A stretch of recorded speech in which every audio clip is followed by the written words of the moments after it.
Et bonjour à tous, bonjour à toutes. Et j'espère que vous avez soit fini de manger, soit votre petit sandwich avec vous pour cette discussion qui va être passionnante. Je suis ravi d'avoir avec moi Philippe et Morgane. Je vais vous les présenter tout de suite. Mais je vais d'abord vous parler de ce que on a au programme aujourd'hui avec, on va s'intéresser à l'utilisation d'Airtable, un outil que vous connaissez peut-être déjà, mais évidemment, on va en parler en détail ensemble. L'utilisation d'Airtable dans un contexte entreprise, institution, avec l'ADEME. Donc, on va voir comment ce choix a été fait, d'abord, puisque il y a évidemment pléthore d'outils sur le marché. Donc, pourquoi est-ce que l'ADEME s'est dirigée vers Airtable? On va voir ensemble du concret avec un cas d'usage détaillé et un cas d'usage important, puisqu'on va voir un peu comment l'ADEME met à disposition des calculateurs d'empreinte carbone, dans un cas très précis pour ses visiteurs en fait, sur ces sites. Et on va ensuite voir une série d'autres cas d'usage très intéressants sur lesquels on pourra tous rebondir chacun. Et enfin, on s'intéressera aux enjeux vraiment RGPD, impacts environnementaux d'Airtable spécifiquement, pour voir comment cet éditeur, un des éditeurs majeurs dans le no-code, adresse ces sujets, quelle est la roadmap un petit peu sur le sujet. Et on ouvrira ensuite aux questions de vous tous, vous toutes. N'hésitez pas à les poster au fur et à mesure dans le chat. On les conserve et on reprendra les plus intéressants dans la session à la fin. Mais d'abord, laissez-moi donc introduire nos invités. Alors, tout d'abord, on a au centre de mon écran, je ne sais pas si vous nous voyez dans le même sens, je pense que oui, Philippe, qui vient de l'ADEME. Donc, l'ADEME, c'est l'Agence de transition environnementale du gouvernement. C'est une grosse structure avec plus de 1000 salariés, plusieurs milliards de dollars, d'euros plutôt, de budget. Bienvenue, Philippe. Bienvenue, bonjour à tous. Merci Lucien, merci Morgane.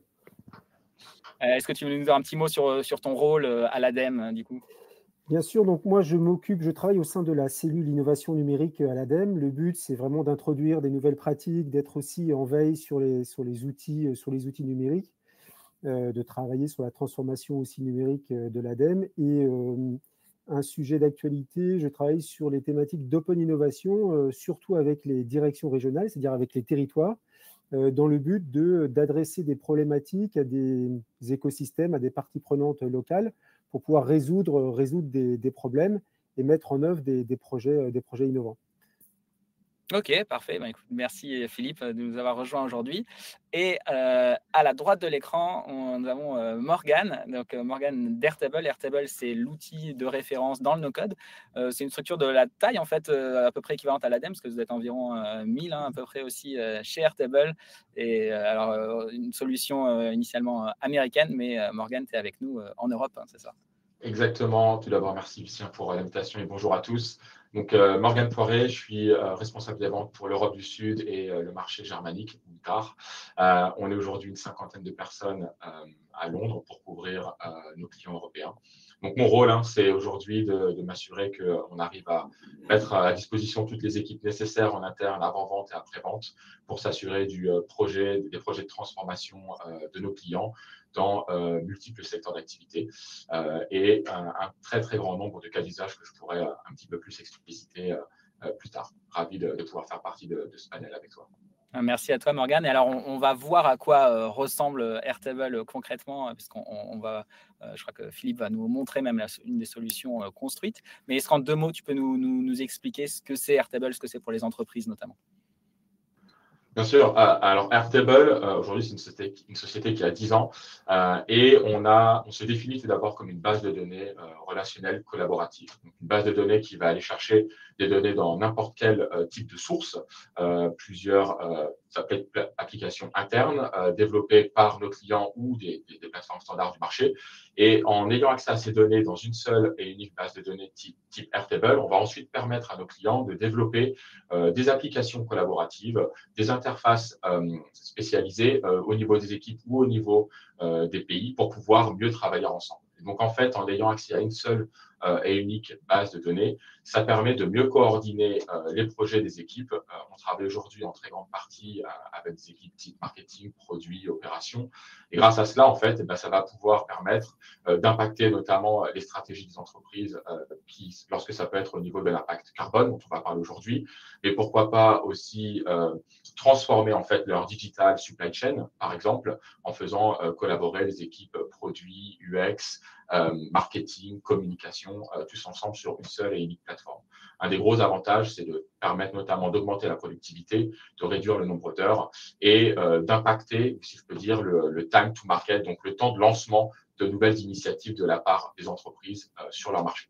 Puisque comme c'est du no-code, c'est directement les équipes métiers qui se créent leurs propres solutions, qui font évoluer leurs propres solutions. On donne le pouvoir aux utilisateurs, si on peut dire.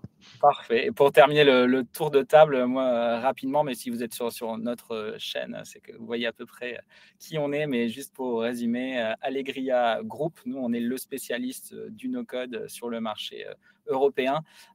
On fait plusieurs métiers dans le no-code. Tout ce qui est no-code nous intéresse, mais on fait de la formation, et notamment de la formation B2B dans les grands groupes. On fait de la prestation de services, évidemment, puisqu'on a le métier d'agence de développeurs en interne chez nous. Et puis, on fait aussi la mise à disposition de développeurs, de ressources, donc directement chez les entreprises. Donc, on est capable de vraiment accompagner les métiers de plusieurs manières au fur et à mesure de l'adoption, on va dire, des outils no-code dans les entreprises.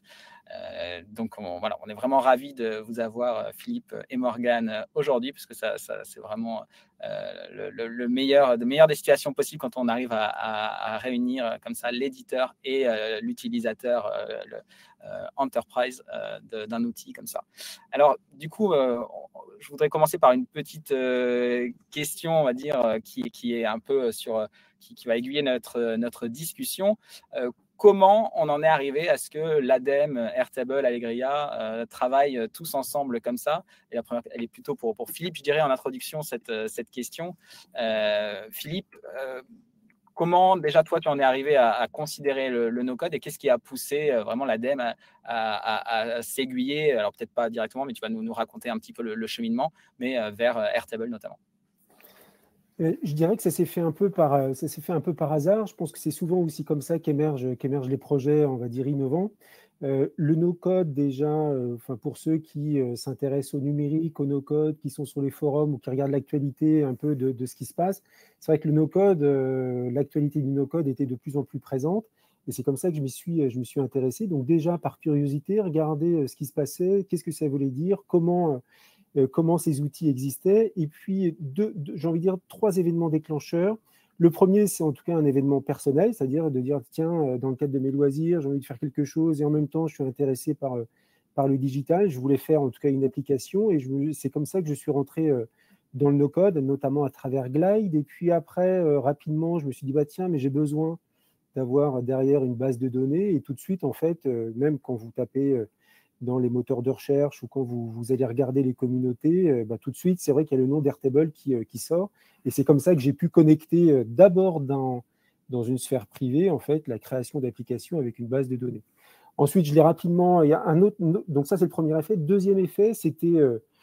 heureusement, en tout cas, malheureusement, c'était sur un sujet lié à la guerre d'Ukraine qui venait juste de surgir, malheureusement. Et donc, une fille avait posté également sur un forum le fait qu'elle avait créé en une nuit une base de données, un site qui permettait, en tout cas à tout à chacun, de venir aider des associations caritatives pour aider la population de l'Ukraine. Et donc, elle avait fait, et donc je me suis dit, en une nuit, c'est quand même assez fort, parce que le résultat était quand même assez chouette. Elle avait réussi à connecter Software et Airtable. Et donc, elle avait utilisé, vous savez, je ne sais pas pour ceux qui connaissent Airtable, la vue galerie avec toutes les associations référencées qui permettaient de venir déposer des aides.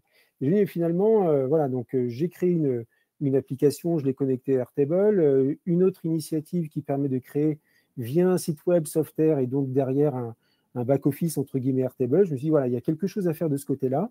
Et je l'ai directement relié aux problématiques qu'on rencontre j'imagine, dans beaucoup d'entreprises, qui est de dire, aujourd'hui, on est dans un contexte où la fabrique des outils numériques s'accélère, devient de plus en plus facile. Il y a aussi un phénomène de nouvelle génération qui maîtrise en tout cas les outils, les codes et qui pratique une nouvelle culture. Et donc, j'ai commencé à proposer, démontrer ce que l'on pouvait faire à travers des outils no-code. D'accord. Toi, du coup, Morgane, c'est quelque chose que tu observes souvent, comme ça, la présence d'un champion un peu dans une structure et vos discussions sont initiées par ce genre de personnes comme Philippe? Alors, ouais, c'est tout à fait un peu ce cas, c'est ce même cas de scénario que l'on retrouve aujourd'hui chez nos clients. Qu'importe la taille de l'entreprise, on a toujours un champion référent qu'on va identifier comme un champion technique. Et très souvent, ce que l'on va ressortir, c'est une passion de par une certaine histoire ou un cas d'usage qui le motive à travailler aujourd'hui dans son projet professionnel ou personnel parfois, à vouloir travailler sur notre plateforme. Et ce n'est pas la première fois que j'entends ce type d'histoire-là. Et vis-à-vis surtout ce que j'ai dit, le time to market, la facilité aujourd'hui de construire sur la plateforme et de faire un premier prototype et de pouvoir ensuite faire améliorer en prenant du feedback avec des équipes étendues, c'est exactement à ça que va nous permettre de faire avancer le projet avec le champion. D'accord. Et donc, là, on comprend, hein, Philippe, que tu avais commencé déjà un petit peu explorer les possibilités avec le no-code en général, à l'introduire donc au sein de l'ADEME sur des premières possibilités où ça pouvait amener de la valeur. Qu'est-ce qui, au fur et à mesure, a orienté le choix vers l'outil Airtable? Alors, on a bien compris que tu avais déjà identifié que ça pouvait se plugger en fait avec Oui, tout à plusieurs fait. fronts. Ouais. Et pour ensuite véritablement l'introduire en interne, ou en tout cas le démontrer, et c'était vraiment une volonté comme tu l'as dit aussi Morgane tout à l'heure, c'est donner la possibilité aux personnes de faire des choses. Et donc, il y a aussi plusieurs vertus, c'est-à-dire en redonnant un peu la possibilité aux personnes et aux métiers de réaliser des expérimentations ou d'époque, ça veut dire qu'on gagne du temps aussi par ailleurs. C'est-à-dire les équipes informatiques gagnent aussi du temps. Donc, il y a quand même aussi une vertu à utiliser le no-code et en particulier Airtable parce que c'est un gain aussi de temps.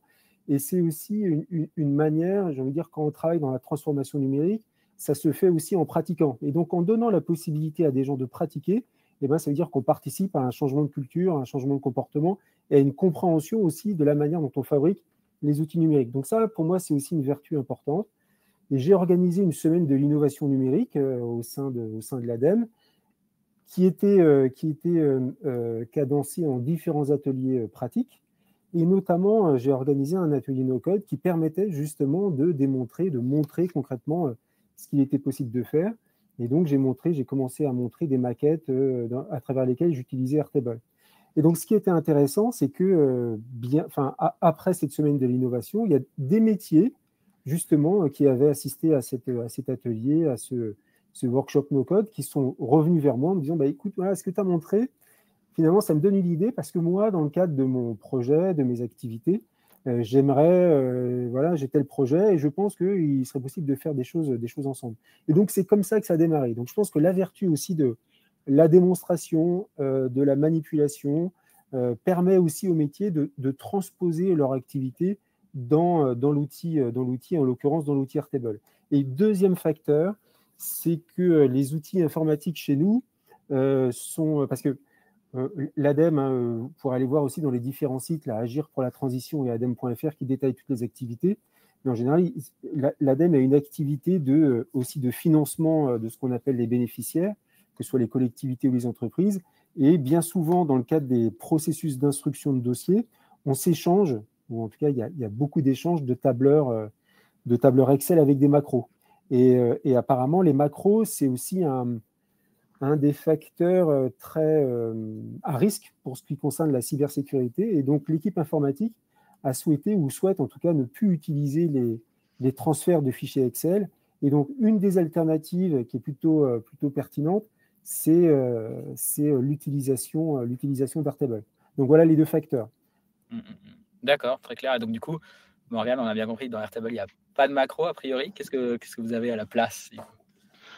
Ouais, nous, c'est vraiment une base de données relationnelle. Et donc, en fait, ça va surtout permettre de diminuer le nombre de tâches manuelles très, très grandement et d'automatiser un maximum. Et je pense qu'il y a surtout un très gros point que Philippe a évoqué très rapidement juste avant, c'est l'aspect communautaire des produits low-code, no-code. Aujourd'hui, en France, il y a une communauté de 9000 personnes pour le no-code en général.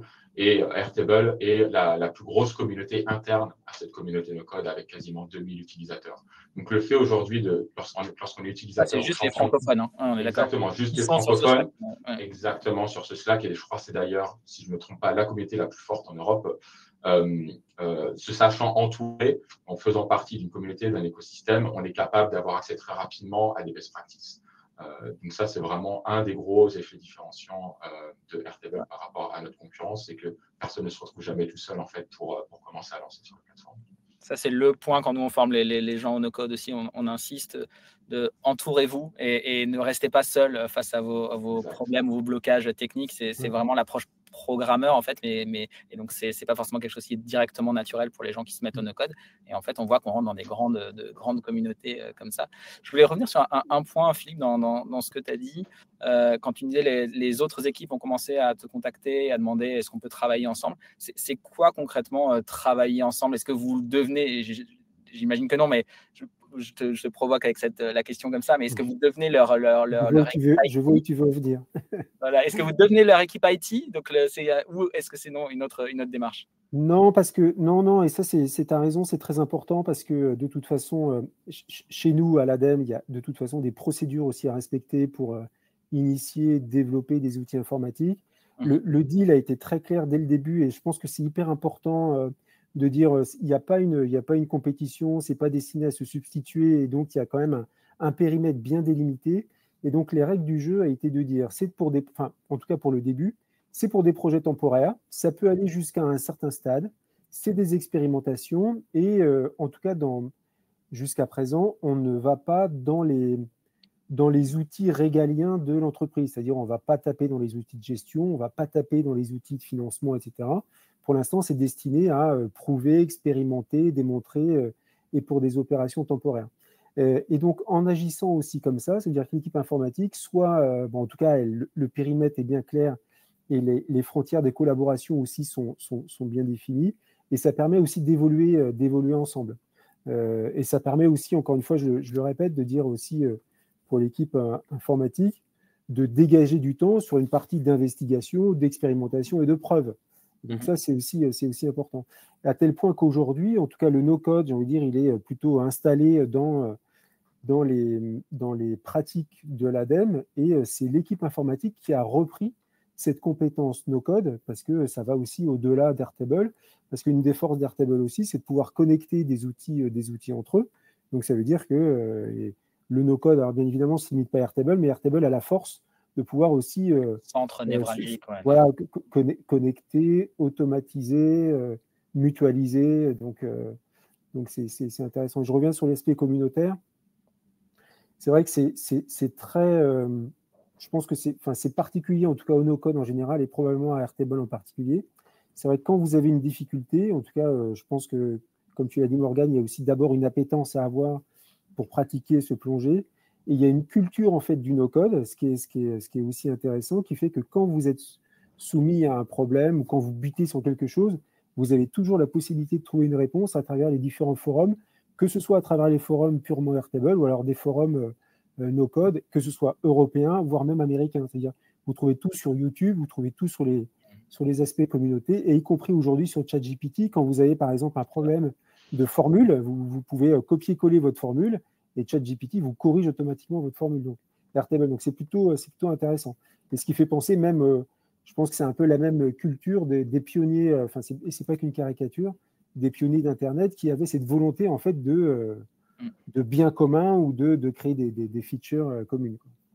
C'est vrai que là, comme c'est soudain des gens qui, soudainement, ont la capacité de créer, il y a une espèce d'envie de partage et de faire goûter à tout le monde un petit peu ce bénéfice-là. Ok, c'était vraiment je pense que ça nous a fait une bonne introduction pour le sujet. Maintenant, j'aimerais qu'on passe vraiment au concret et qu'on parle d'un cas d'usage principal de notre discussion, qui est donc comment vous avez utilisé Airtable à l'ADEME pour mesurer l'impact de vos visiteurs, l'impact carbone de vos visiteurs. Donc, très concrètement, est-ce que tu peux nous décrire peut-être en introduction, Philippe, quelle était l'idée derrière ce cas et quelle était peut-être l'existant en fait avant? Oui, tout à fait. Donc là, c'est pareil, c'était une problématique métier. Donc c'est une personne à l'ADEME qui a dit, voilà, nous, aujourd'hui, jusqu'à présent, on a l'obligation de pouvoir tracer l'impact carbone des visiteurs qui se rendent sur les sites ADEME. Alors l'ADEME, c'est 3 sites centraux en France, donc Angers, Paris et Valbonne, et puis 23 directions régionales. Donc en fait, ça veut dire qu'à chaque fois qu'une personne, que ce soit un client, un prestataire, un visiteur, un consultant, bref, une personne vient sur un site physique ADEME, il doit renseigner sur un formulaire papier un certain nombre d'informations. Donc, alors, nom, prénom, d'où est-ce qu'il vient, quel moyen de transport il a utilisé. Donc, c'est papier, c'est-à-dire que c'est vraiment, j'ai envie de dire, un peu à l'ancienne, si vous voulez. Donc, à juste titre, une personne a dit, bon, finalement, là, aujourd'hui... ça ne permettait pas en plus d'avoir directement des valeurs, il fallait après recalculer. Oui, c'est ça, oui, tout à fait. Oui, tout à fait. Et puis avec les erreurs possibles, etc. Et donc, naturellement, la question s'est posée de dire, bon, on pourrait digitaliser en fait cette partie-là. Et donc, c'est comme ça qu'à partir de cette question, pareil, moi, j'ai un peu trafiqué, je suis allé sur Airtable, j'ai un peu trafiqué, j'ai connecté dans un premier temps avec l'API de Google dans un premier temps pour faire justement une démo et en regardant ce qu'il était possible. Et donc, justement, avec Airtable, c'était vraiment possible de connecter Airtable à l'API de Google. C'était Distance Matrix, je crois, des choses comme ça. Une des API de Google Maps. Parce que du coup, ce n'est pas juste un simple calcul mathématique en fonction de la voiture, je fais un coefficient 0 machin. Il faut aller calculer la distance pour pouvoir faire ça. Et en plus, même, par la suite, avoir ce n'est pas quelque chose qui est purement mathématique. Il faut avoir la donnée qui vient de Exactement. Oui, tout à fait. Donc, je me suis rapidement aperçu que c'était possible de faire quelque chose et de dématérialiser et d'automatiser ça. Et donc, on est allé plus loin. Et puis, notamment aussi avec l'aide d'Allegria, on a poussé un peu cette problématique. Donc, ça veut dire qu'on est parti d'Airtable. Et puis, donc, ça veut dire qu'on a créé qu'on a créé différents champs dans la base de données, prénom, ville, etc. On a utilisé le make qui permettait aussi d'aller chercher des informations ailleurs, et notamment l'ADEME a un service de data qui s'appelle Datagir qui fait déjà l'équivalent des impacts CO2 par moyen de transport. Donc on a pu connecter en fait Airtable à cette base de données spécifique calcul des impacts carbone des types de véhicules. On a connecté également avec OpenStreetMap qui permettait de calculer la distance. Ensuite, on a créé un formulaire, pour ceux qui connaissent Airtable, on a créé un champ formulaire dans Airtable qui a généré en fait des QR codes.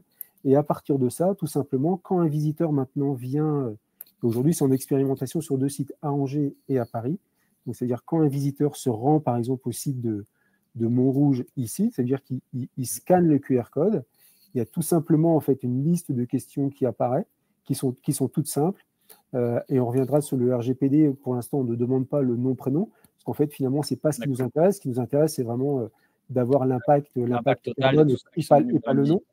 Donc, en fait, tout simplement, c'est un formulaire qui demande d'où est-ce que vous êtes venu. Par défaut, on connaît le lieu d'arrivée parce qu'il flash le QR code de Montrouge. Voilà, on demande quel type de transport il a utilisé. On peut aller plus loin, c'est-à-dire qu'on a la possibilité aussi de savoir s'il était en covoiturage ou pas en covoiturage. Et puis, en fonction de ces différentes infos, finalement, Airtable, à travers Make et puis l'OpenStreetMap, va chercher les bonnes infos et on a directement l'impact carbone qui est calculé. Ça veut dire que par la suite, on pourra faire, puis je pourrais vous montrer des écrans, on peut aussi faire des charts comme on le souhaite, c'est-à-dire soit l'impact carbone par site, l'impact carbone par moyen de transport, et avoir des tendances. Et surtout, ce qui est intéressant, c'est que, on consolide la donnée. 2, on peut la comparer d'une année sur l'autre, c'est-à-dire qu'on peut se donner aussi des objectifs. On peut aussi sensibiliser les visiteurs. Et puis 3, on limite le risque d'erreur en reprenant des fichiers papier. Et puis bien évidemment 4, ça veut dire une tâche qui était un peu, on va dire, répétitive et à très, très faible valeur ajoutée, finalement, de reprendre des formulaires papier. C'est-à-dire que là, ça permet aussi de dégager du temps. Ok. Alors, juste pour résumer un petit peu tout ce que vous avez utilisé, la problématique était très clair, hein, remplacer le formulaire papier par une solution digitale, mais en plus qu'elle aille plus loin que simplement le formulaire papier, puisque là, c'était de sortir automatiquement en fait quel est l'impact carbone de la personne qui est venue. Et pour ça, donc il y avait l'utilisation d'Airtable vraiment en centrale. Après, tu veux me décrire la suite de la solution peut-être avec cette explication des non, c'est ce que effectivement, okay. Ouais, vas-y, je t'en prie. Après, donc une fois qu'on avait la donnée qui arrivait dans Airtable, on pouvait calculer automatiquement les distances avec donc l'API d'OpenStreetMap. On utilisait Make, donc il y a un outil là aussi complémentaire à Airtable pour aller en fait se connecter à l'API de DataGir pour avoir en fait quel est l'impact carbone pour cette distance, ce moyen de transport, etc. Et là, vous avez en fait ça c'est un peu la secret sauce en anglais, donc la sauce secrète du coup, puisque le service met à disposition du coup le résultat et tout ça est réintégré derrière dans Airtable. Et après, vous serviez de la flexibilité d'Airtable pour ce que tu mettais, je pense, sur le slide d'avant, pour en fait mettre à disposition ça à travers de différentes interfaces, parce qu'on pouvait même directement avoir les interfaces là dans Airtable sur ça. Oui, tout à fait. C'est plutôt un beau cas d'usage, Morgane, je ne sais pas ce que tu en penses. C'est un très beau cas d'usage, honnêtement, d'une part déjà par l'impact que ça a aujourd'hui au niveau sociétal. Et c'est là aussi, je pense, où on arrive vraiment à se différencier de tous nos concurrents, c'est qu'on parle beaucoup ici de la donnée, des intégrations avec des applications tierces. Et on a pas mal de clients aussi qui nous utilisent juste en tant que base de données, pas forcément pour les interfaces. Et notre capacité à faire travailler ces données ensemble pour ressortir des scénarios complexes. Et c'est vraiment pour ça que j'aime beaucoup ce cas d'usage aujourd'hui avec Philippe. Et tu veux peut-être nous montrer, Philippe, comment ça a été construit concrètement. Je peux rajouter ton écran au stream? Ouais, je t'en prie. Okay. Hop, c'est bon, j'y vais. C'est ça, vous voyez mon écran là? C'est bon, Lucien? Ouais. Donc voilà, concrètement, enfin là, c'est la base de données. Donc vous imaginez, je vais juste quand même vous montrer par le début. Voilà, donc vous imaginez un QR code et quand vous flashez le QR code, la personne a sur son mobile justement ces différents champs. Donc il renseigne en fait le site sur lequel il se trouve. Hein. Donc là, c'est les différents sites physiques de l'ADEME. Et puis donc là, ici, il peut renseigner s'il est un visiteur, un prestataire ou un agent, etc. Il y a des conditions qui sont aussi renseignées. Et puis là, il renseigne son type de transport. Donc vous voyez, c'est vélo ou trottinette, thermique, voiture thermique ou moto, voiture électrique, bus, train, avion. Donc ça, c'est des questions conditionnelles. Seul ou en covoiturage, donc ça, c'est aussi important.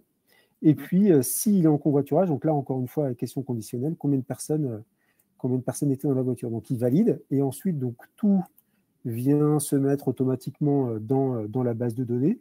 Donc là, on retrouve, par exemple, les données. Alors, comme je vous ai dit, on n'est que sur Angers et Paris pour l'instant. Donc, les personnes renseignent la ville de départ. La ville d'arrivée est par défaut. La personne renseigne son type de transport. On le voit ici, etc., etc. Et puis, si on arrive, voilà, les calcul de la distance automatiquement. Et puis, calcul automatique aussi de l'impact CO2. Voilà, et donc on retrouve tout ça.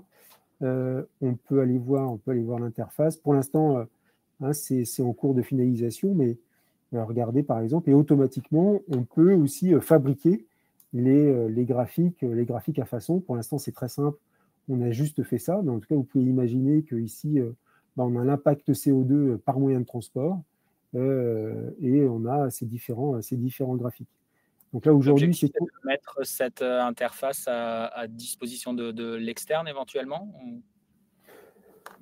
non, pas forcément. En tout cas, on pourrait très bien imaginer de dire ce modèle-là, il est peut-être vertueux si tant est que les personnes le pensent et que ça puisse être utilisé par d'autres structures publiques, par exemple. Donc pas que pour l'ADEME, mais on pourrait très bien imaginer d'autres opérateurs publics qui utilisent ce module-là et puis voir si le cas peut se retrouver aussi dans d'autres entreprises, pas que publiques mais privées. On pourrait aussi le mettre à la disposition même dans une logique d'intérêt général ou de bien commun, par exemple. D'accord. Quand on retient bien la main sur le... Vas-y, pardon. J'allais dire, ce qui est hyper intéressant aussi dans ce cas d'usage avec Philippe, et je pense que c'est quelque chose qui ressort très souvent aujourd'hui sur tous nos nouveaux projets, c'est ce qui va être relié pour moi au total cost of ownership, c'est la liberté que va avoir Philippe aujourd'hui là, on a sur un formulaire qui a été créé, combien de temps ça prendrait si on devait, si on n'avait pas ce type d'outil no-code pour pouvoir faire une mise à jour, ouvrir un ticket à l'IT, avoir une personne disponible. Combien de temps avant d'avoir cette personne disponible? Parfois, c'est 2, 3, 4 semaines. Aujourd'hui, toutes ces fonctionnalités sont à disposition de Philippe. Donc, si jamais il doit faire demain, il a une idée, il veut ouvrir une nouvelle ville, il peut le faire à n'importe quelle heure du jour ou de la semaine. Et à ce moment-là, déployer directement live la solution sans avoir à demander de ressources additionnelles. C'est là où on va vraiment aussi différencier par rapport aux outils traditionnels software, où ça demande en fait beaucoup plus d'intervention humaine. Et ce qui peut être forcément beaucoup plus coûteux parfois. On sait combien que parfois un ticket à l'IT peut coûter des centaines, voire quelques milliers d'euros parfois, si on est dans des très très grosses organisations. Et donner cette capacité aujourd'hui à l'utilisateur, ça fait des réductions énormes en fin d'année. Ça, c'est une solution que vous avez mis combien de temps, du coup, toi ou tes équipes, à mettre au point? Ça s'est fait par itération, j'imagine, mais... Ça s'est fait par itération, oui, tout à fait. Ouais. Ouais, c'est pareil. Je sais plus combien de temps ça a mis, mais en tout cas, le premier démonstrateur, il était très rapide, j'ai envie de dire, en une demi-journée, c'était fait. Ok, ben, en tout cas, c'est une très bonne illustration d'utilisation en centrale d'Airtable avec de la connexion en externe, et là, en plus, avec des formulaires ouverts à des visiteurs.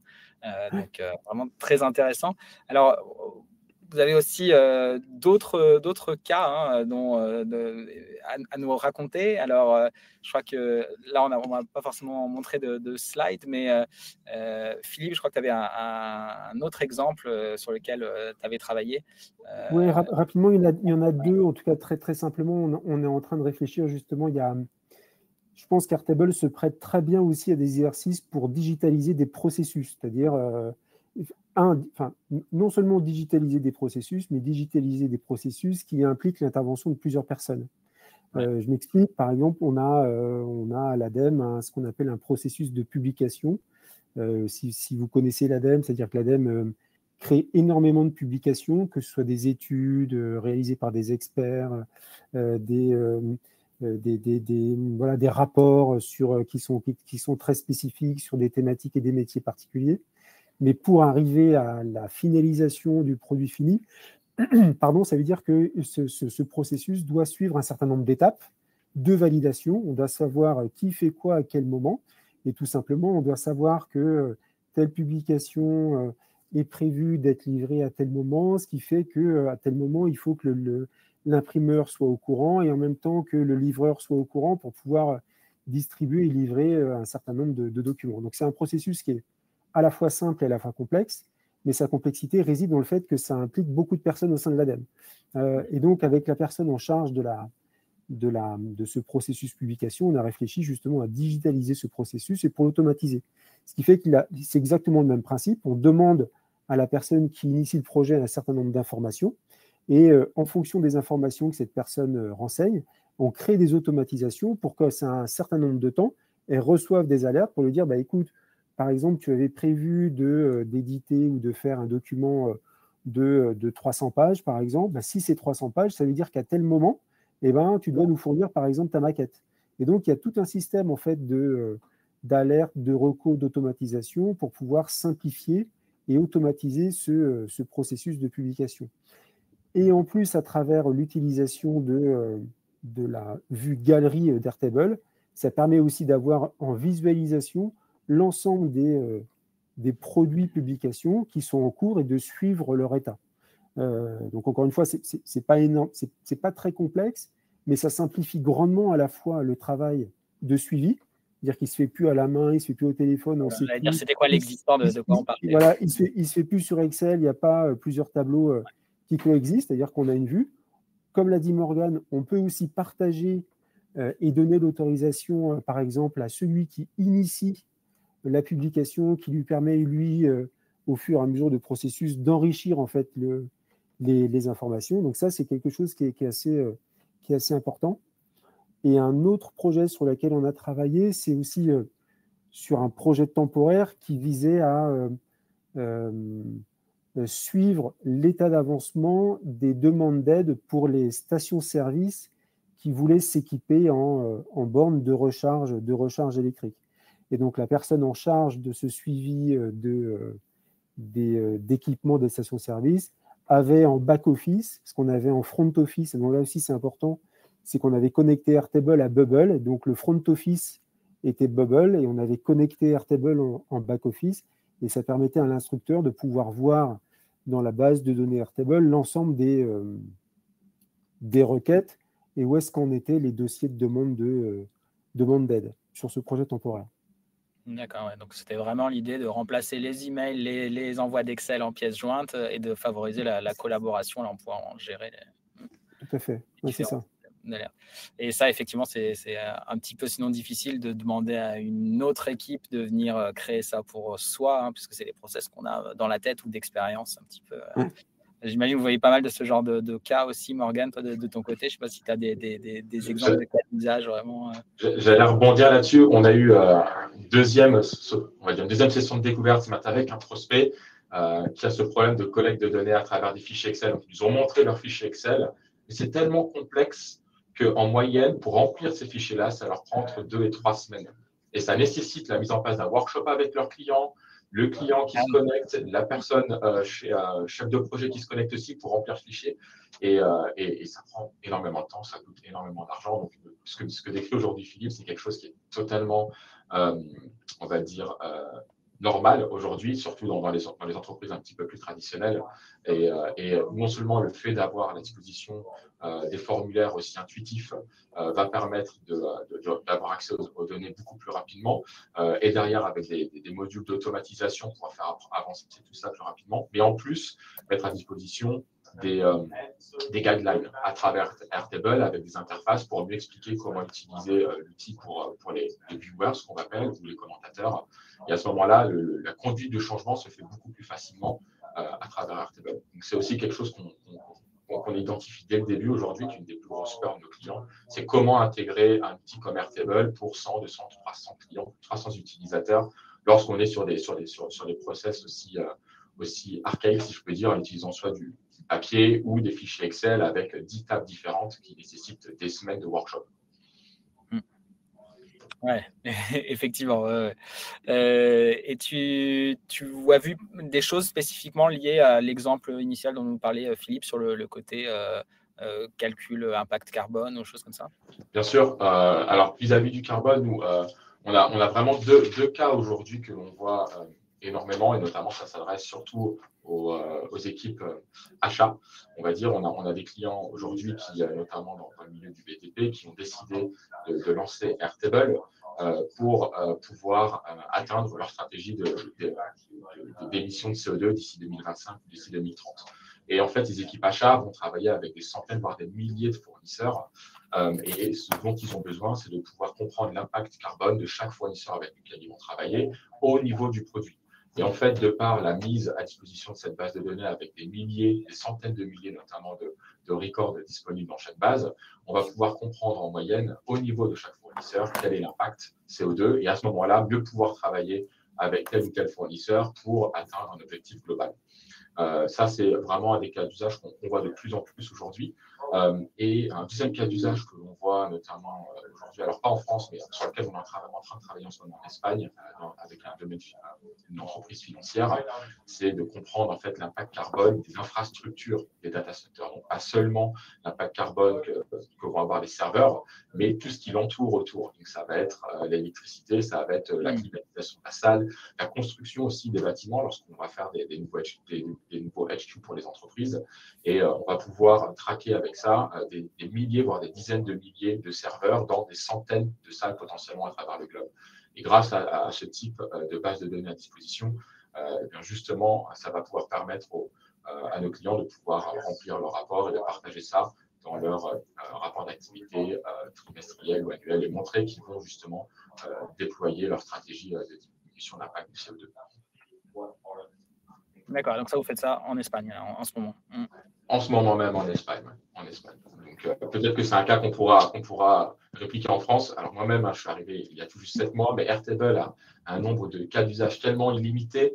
Je ne le cache pas, toutes les semaines, je retrouve un nouveau cas d'usage. Il y a toujours quelqu'un qui a cette idée de se dire j'ai vu ça ce week-end, potentiellement, est-ce que je ne peux pas le mettre en place dans mon entreprise? Toutes les semaines, on a des nouveaux cas d'usage. C'est vraiment ça pour moi aussi la beauté de cette plateforme, c'est qu'on ne s'ennuie pas.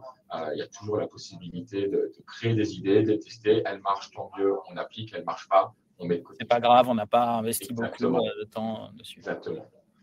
Ok, très bien. Ça nous fait une belle série d'exemples. On va enchaîner peut-être avec des questions plus maintenant. Qu'est-ce qui pourrait… on a bien compris que sur l'utilisation, il n'y a pas vraiment de frein. Maintenant, dans le contexte plus global de l'entreprise, comment est-ce que Airtable, là, du coup, s'inscrit, et notamment en Europe, puisqu'on va parler de nous, où est-ce qu'en est Airtable sur le sujet déjà de la RGPD? Philippe, on disait, par exemple, on ne collecte pas, nous, en gros, ils ont éludé quelque part le problème, puisqu'ils sont juste, on ne collecte pas les données personnelles, au moins, il n'y a pas de sujet. Mais de façon plus globale, c'est évidemment, j'imagine, quelque chose qui est vraiment au centre vous collectez de la donnée, donc forcément, c'est l'un de vos sujets en jeu. Où en est Airtable là-dessus sur la RGPD? Alors, en effet, c'est vraiment un sujet que l'on a dans chacun de nos projets aujourd'hui, surtout lorsqu'on arrive avec les équipes légales en face. Donc, c'est tout d'abord, Airtable est conforme à la RGPD en Europe. La question ne se pose pas. Bien qu'on ait aujourd'hui seulement le data center aux US, on est full AWS, si je peux dire, on traite les données en accord avec les conformités européennes. Deuxièmement, comme l'a dit Philippe, dans très souvent 98% des cas aujourd'hui, on ne va pas traiter de données personnelles, de données clients, de données patients. Donc, ce qui va, de par ces cas d'usage, déjà nous permettre de contourner, si je peux dire, tous ces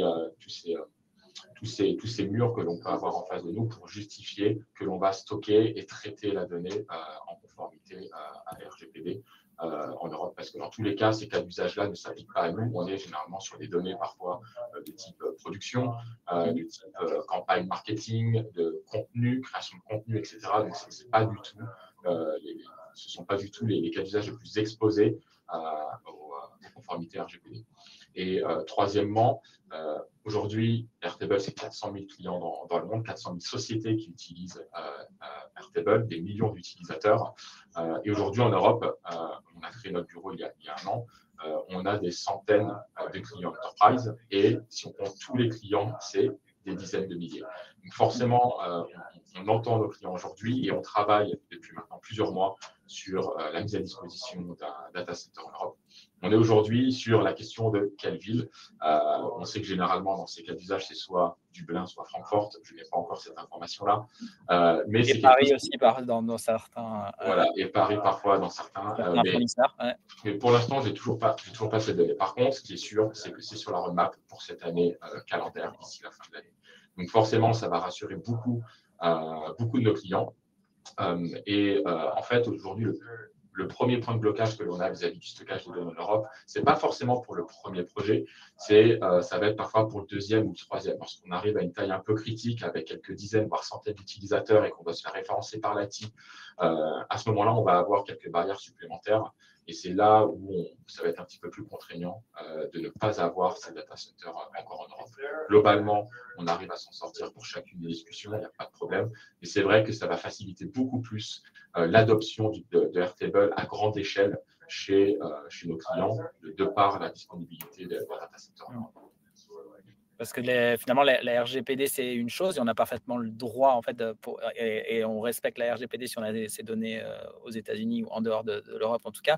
Mais souvent, les entreprises vont au-delà. Je pense que le cas d'entreprises comme l'ADEME, c'est niveau d'un point de vue souveraineté des données, on va avoir les données sur son territoire. En cas de problème plus tard, éventuel, ou en tout cas, c'est une politique même globale en général des entreprises.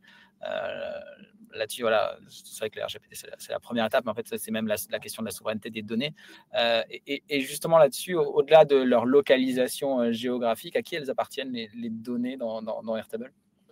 Alors, lorsque une entreprise aujourd'hui sur notre plateforme Enterprise, les données sont détenues par la société.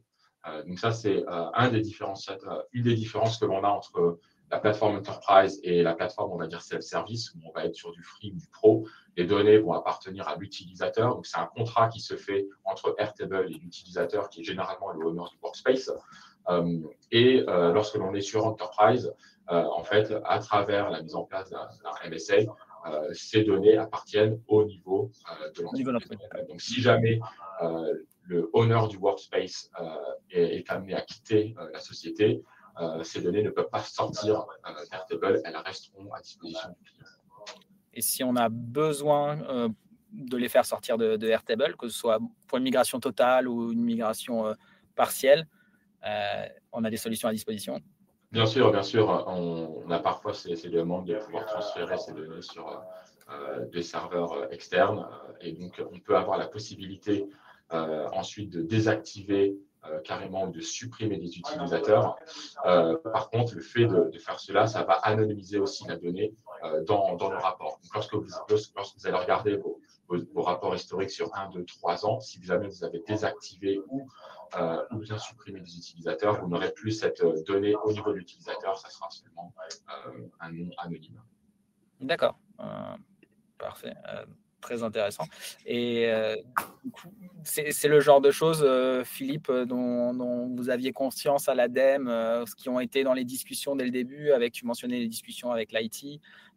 C'est des sujets qui ont été abordés, discutés. Est-ce que les réponses ont du coup apporté satisfaction? Non, j'ai envie de dire, en tout cas, c'était pas. Au départ, on était plutôt sur une démarche d'expérimentation et très sécurisée de fait par le périmètre en fait des outils.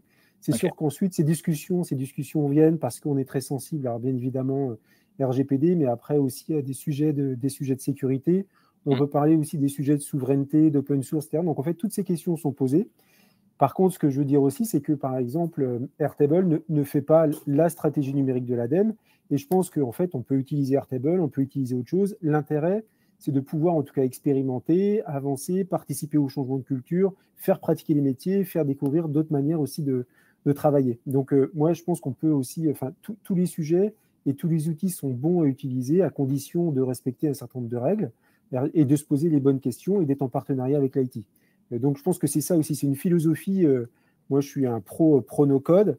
Il faut l'appréhender aussi avec une philosophie ludique, mais en même temps sérieuse et qui permet aussi de monter en puissance sur ces sujets qui impliquent, en tout cas, de se poser ces questions, que ce soit RGPD, sécurité et souveraineté. Donc il faut avancer progressivement. Parce que si on se pose ces questions dès le départ, ça veut dire qu'on se pose en tout cas des barrières et ça veut dire qu'on n'est pas dans une dynamique de créativité qui permet de résoudre des problèmes. C'est-à-dire que si on se met des barrières tout de suite, ça veut dire qu'on a toutes les bonnes raisons, en tout cas, de ne pas avancer. D'accord. Sur la sécurité spécifiquement, qui est peut-être le point dont on a le moins discuté des trois, quels ont été peut-être les points d'interrogation de tes équipes, là, du coup, Philippe, là-dessus ou comment vous avez, du coup, comme tu disais, pas bridé la créativité et permis, mais quand même dans un cadre où la sécurité n'était pas justement compromise? Sur la sécurité, en tout cas, on a pris des renseignements auprès d'Airtable. Je crois qu'ils ont aussi un document, je ne sais pas comment on appelle ça, des préconisations, en tout cas des certifications sécurité. Et donc après, en se retournant aussi vers l'équipe IT, en disant est-ce qu'on est bon, est-ce qu'on n'est pas bon, compte tenu du projet. Donc en fait, c'est systématiquement un aller-retour entre ce que propose la solution et puis ce que l'on est capable de faire par rapport au projet. J'aimerais aussi ajouter que généralement, ce sujet de sécurité, c'est une des peurs des équipes métiers ou innovation lorsqu'on engage les relations avec eux. Si on regarde potentiellement des brèches. Exactement. Si on regarde aujourd'hui, il y a une tendance que je vois depuis ces derniers mois, honnêtement, c'est qu'on a vraiment des clients historiques depuis 2, 3, 4 ans qui ont commencé des projets Airtable à travers des équipes innovation ou métiers directement et on va remonter petit à petit avec 2, 3, 4 équipes additionnelles et ensuite être référencé à l'IT. Aujourd'hui, dans 50% des projets que l'on voit qui viennent à nous, c'est directement, on va dire, déclenché par l'IT eux-mêmes. Il y a déjà eu des reviews qui ont été faits de leur côté avant même de nous consulter.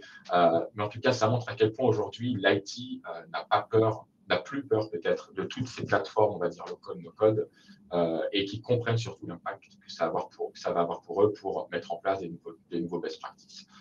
Et je pense que cette question aujourd'hui, RGPD, elle se pose, et sécurité des données se pose au final très souvent, mais se répond très facilement aussi. On a vraiment, je pense, fait un cap dans la dernière année, lorsque je regarde les projets avec lesquels on innove aujourd'hui, vis-à-vis de l'IT contre Airtable, en faveur de Airtable. D'accord, c'est vrai que ça fait changer à la fois la possibilité de ce que peuvent faire les métiers, mais aussi le métier lui-même de l'équipe IT. Exactement. Bien différent par ces outils-là. Ok, bah moi j'aurais pas mal d'autres questions, mais je veux quand même qu'on garde des questions pour les gens qui nous ont rejoints en live. Je ne sais pas si Astrid, tu as pu monitorer le chat et nous sélectionner les questions les plus intéressantes. Mais donc allez-y, en tout cas, si vous avez des questions, posez-les dans le chat maintenant et on va en prendre quelques-unes. Et je remonte sinon dans le stream. Je voulais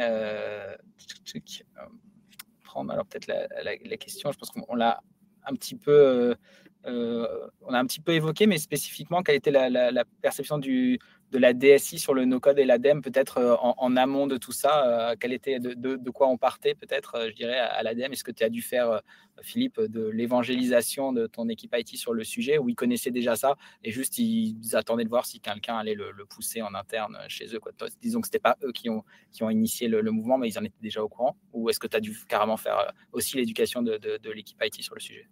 Non, je crois que ça a été effectivement de l'évangélisation.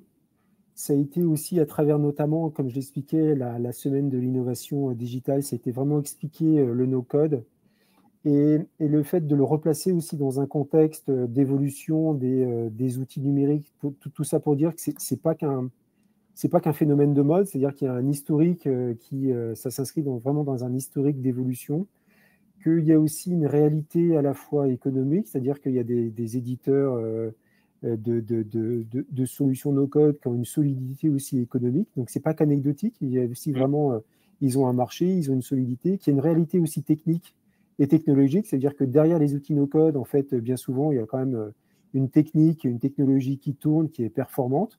Donc ça, c'était vraiment aussi de démystifier l'aspect no-code un peu bout de ficelle. Donc, pour dire que ce n'est pas parce qu'on parle de no-code que ce n'est pas ni performant, ni crédible.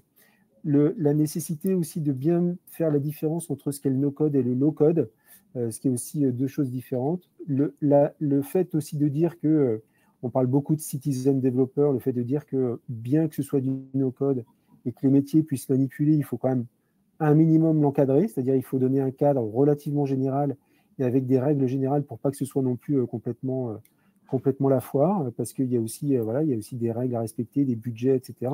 Et ne pas recréer une couche de Shadow IT, donc c'est pas non plus rajouter du Shadow IT au Shadow IT. Donc vraiment, il y avait toutes ces questions, à soulever et ces précisions à faire. Et puis, insister sur le fait aussi de dire deux choses, c'est-à-dire que ce n'est pas parce qu'on parle de no-code que c'est forcément facile. Il y a aussi, moi je fais souvent l'analogie en disant quelqu'un qui n'a jamais utilisé PowerPoint, il y a quand même un ticket d'entrée, c'est-à-dire il faut un peu manipuler, donc il faut rentrer dedans. Et il y a des outils no-code qui sont plus ou moins faciles à adopter et que si on va aussi dans des logiques de no-code, il faut y associer un minimum d'accompagnement, peut-être de la formation. Voilà, donc c'est vraiment un mix de tout. Je pense aussi que c'est l'occasion pour les équipes DSI de s'organiser différemment, peut-être de créer des équipes de citizen developers qui puissent être mentorées par des personnes qui sont peut-être un peu plus spécialisées, soit sur tel outil no-code, soit sur du no-code d'une manière générale. Donc voilà, je pense que c'est l'occasion aussi de se poser les bonnes questions pour pouvoir développer et généraliser le no-code, tout en sachant que le no-code permet, je le redis, de gagner du temps, de gagner aussi probablement, de gagner aussi de l'argent, de faire des sauts de performance sur un certain nombre de produits. Parce qu'en fait, je pense qu'il ne faut pas se leurrer, c'est-à-dire que j'ai évoqué tout à l'heure le fait des nouvelles générations, mais ce n'est pas une caricature. Quand on voit par exemple toutes les jeunes générations qui ont déjà l'habitude de coder à travers en fait la manipulation des jeux, quand on voit Roblox avec le langage Lua, etc. C'est-à-dire que les plus jeunes et les très très jeunes codent déjà.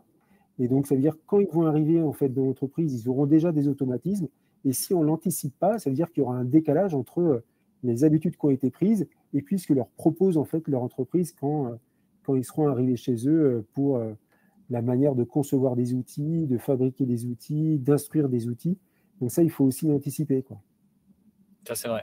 Je sais qu'on a pas mal ce discours-là aussi de notre côté sur le fait que les nouveaux arrivants là, sur le marché de l'emploi vont s'attendre à avoir ce type d'outils à disposition. Sinon, ils vont évidemment pas se sentir à l'aise dans leur travail. Une autre question intéressante, alors plus t'en es peut-être pour Morgane, mais c'est au sujet vraiment spécifiquement de Airtable et de la mise à disposition de l'outil. Donc, c'est un outil SaaS.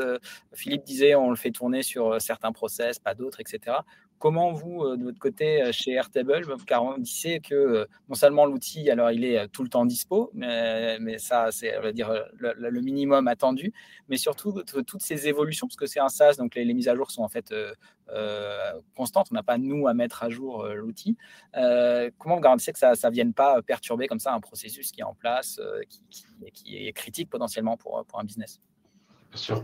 Bien sûr. Alors, tout d'abord, comme toute plateforme SaaS, on a des SLA de disponibilité de la plateforme. Aujourd'hui, on est enterprise ready, si je peux dire, avec des niveaux de redondance nécessaires pour pouvoir permettre à nos clients de s'assurer que la plateforme ne tombe jamais. Depuis que je suis arrivé, on n'a toujours pas eu un seul problème.